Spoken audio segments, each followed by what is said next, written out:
Assalamualaikum warahmatullahi wabarakatuh.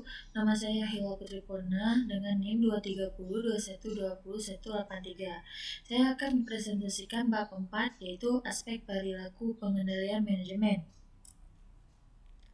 Yang pertama ada aspek perilaku pengendalian manajemen, yaitu yang mengendalikan manusia atau sistem kontrol baik menarik efek positif, sementara sistem kontrol sangat baik terkadang melanggar aturan.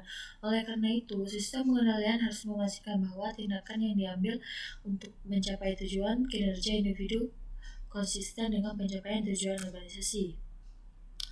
Faktor yang mempengaruhi perilakunya adalah ada dua faktor eksternal dan faktor internal. Faktor eksternal adalah norma perilaku yang diharapkan yang ada dalam masyarakat tempat organisasi itu berada. Standar mencakup seperangkat sikap. Faktor internal adalah budaya organisasi, nilai dan keyakinan, norma dan perilaku memainkan peran penting dalam perilaku pribadi. Gaya manajemen juga memiliki pengaruh besar pada perilaku sistem kontrol. Kalau organisasi informasi itu adalah pentingnya organisasi informal dipahami dengan baik ketika Anda melihat kepraktisan. Meskipun bagan menggambarkan siapa yang harus melapor dan siapa yang harus dihubungi, Anda sebenarnya dapat berkomunikasi dan melaporkan secara informal dengan banyak departemen dalam organisasi Anda. Motivasi adalah memainkan peran sentral dalam membentuk perilaku individu, terutama dalam mempengaruhi kinerja organisasi. Motivasi terdiri dari 3 komponen yang berbeda. Yang pertama ada arahan, yang kedua ada intensitas, dan yang terakhir adalah kegigihan. Penjelasan determinan kinerja. Yang pertama adalah job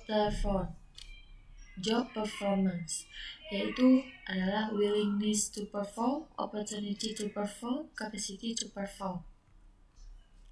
Faktor yang mempengaruhi perilaku yaitu teori agensi. Dalam sebuah organisasi, pemegang saham adalah direktur dan manajer puncak, seperti CEO adalah agen. Di tingkat lain, CEO adalah direktur dan direktur departemen adalah agen.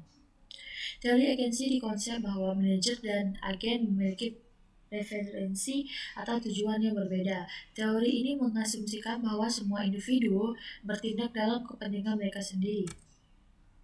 Pembahasan mekanisme kontrol. Mekanisme kontrol adalah kontrak pengawasan dan intensif. Dua mekanisme kontrol yang diusulkan oleh teori keagenan. Ada pemantauan. Pemantauan pelanggan dapat merancang sistem kontrol untuk memantau perilaku agen, misalnya laporan penilaian, keuangan, dan kinerja adalah alat pemantauan. Kontrak insentif. Prinsipal dapat mencoba membatasi preferensi yang berbeda dengan menetapkan kontrak insentif yang sesuai. Ada moralitas. Sikap berbeda dari orang ke orang. Lingkungan kerja karyawan memiliki pengaruh yang besar terhadap perilaku dan sikap. Manajemen partisipatif. Keuntungan dari manajemen partisipatif adalah metode pemberian tanggung jawab, akuntabilitas, dan kekuasaan pada pekerjaan karyawan. Pendekatan ini memberi karyawan alat sederhana untuk meningkatkan kinerja mereka dan memiliki dampak positif pada keuntungan. Kriteria untuk kinerja yang luar biasa adalah kontrol pembelajaran, keanekaragaman, saling menghormati dan mendukung masa depan yang menjanjikan, terlibat dalam satu atau lebih minat favorit mereka dalam hidup, untuk keterampilan pribadi, tantangan, fokus, dan nikmati. B. Akuntansi sumber daya manusia. Konsep akuntansi sumber energi manusia, Human Resource Accounting, berasal dari masa saat ini, bekerja pada gagasan kalau peninggalan manusia dalam suatu organisasi tidak kalah berartinya dari peninggalan materialnya. Akuntansi sumber energi manusia mengacu pada tata cara yang mencerminkan nilai di peninggalan manusia dalam neraca industri. Apa itu akuntansi sumber energi manusia?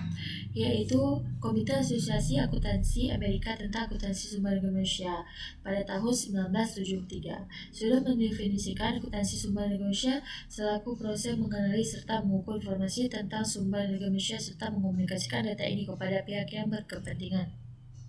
Kenapa akuntansi sumber energi manusia? yaitu ini membagikan data bayaran, memungkinkan personel manajemen membuat, memantau atau pemakaian sumber energi manusia secara efisien. Ini membagikan dasar yang kokoh serta efisien dari pengendalian. Ini menolong dalam pengembangan prinsip-prinsip manajemen dengan mengklasifikasikan konsekuensi keuangan dari bermacam aplikasi. Pengukuran dalam akuntansi sumber energi manusia. Metode berikut biasanya digunakan buat menghitung nilai sumber energi manusia yang terjadi di atensi. Yang pertama ada evaluasi pada bayaran, yang kedua ada evaluasi pada murah, evaluasi bayaran penggantian. Kontrol manajemen pengetahuan. Sistem kontrol manajemen pengetahuan yaitu merupakan pendekatan organisasi buat menjembatani kesenjangan pengetahuan organisasi antara disiplin organisasi dengan sediakan proses tanpa kendala buat mengganti informasi bisnis jadi data pengambilan keputusan. Manajemen sumber energi manusia atau manajemen risiko A. Manajemen ini adalah apabila diintegrasikan dengan pengambilan keputusan di skala bisnis. Kedudukan manajer dalam manajer risiko. Integritas yang efisien antara manajemen risiko serta manajemen sumber energi manusia mewajibkan manajer mempunyai keahlian tertentu yang sangat berarti, yaitu kepemimpinan serta kontrol, komunikasi, pelatihan, motivasi, konflik, dan evaluasi. Terima kasih. Sekian presentasi saya di bab 4 ini. Lebih dan kurang saya mohon maaf. Wabillahi taufiq wal hidayah. Assalamualaikum warahmatullahi wabarakatuh.